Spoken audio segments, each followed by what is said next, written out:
করবে, এই নতুন বছর পেয়ে আমরা আনন্দ উৎফুল্ল হলে চলবে না। আরেকটা হাদিস আমি আপনাকে বলে দিই, যেটা রাসূলুল্লাহ সাল্লাল্লাহু আলাইহি ওয়াসাল্লামের অনেক বেশি একটা সতর্কবাণী ছিল, যেটা রাসূলুল্লাহ সাল্লাল্লাহু আলাইহি ওয়াসাল্লাম সর্বশেষ নসিহত করেছিলেন 1,24,000 ফেরেশতাদের সাহাবীদের সামনে।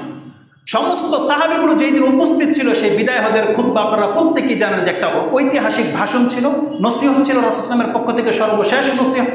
তাতে রাসূলুল্লাহ সাল্লাল্লাহু আলাইহি ওয়াসাল্লাম একটা কথা বলেছিলেন, আমি কি আমার দিন তোমার কাছে পৌঁছে দিলাম তোমাদের কাছে?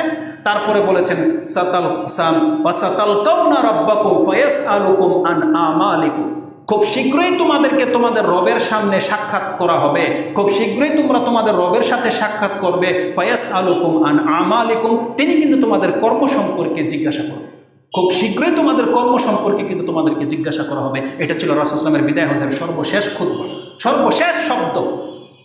তখন রাসূল সাল্লাল্লাহু আলাইহি ওয়াসাল্লাম বলেছেন, ফালা তারজিউ বাদি কুফফারান আও দুল্লালান ইয়াদরিবু বা'দাকুম রিকাবা বা'দ, খবরদার দেখো আমার পরে কিন্তু তোমরা আবার কুফরিতে ফিরে যেও না, গুমরা হয়ে যেও না, একজন মুসলিম হয়ে আরেকজনের মুসলিমের গর্দান কিন্তু উড়িয়ে দিও না, মুসলিম হয়ে মুসলিমকে হত্যা কিন্তু করো না, তাহলে কিন্তু তোমরা আমার পরে কিন্তু দিন থেকে বেরিয়ে যাবে।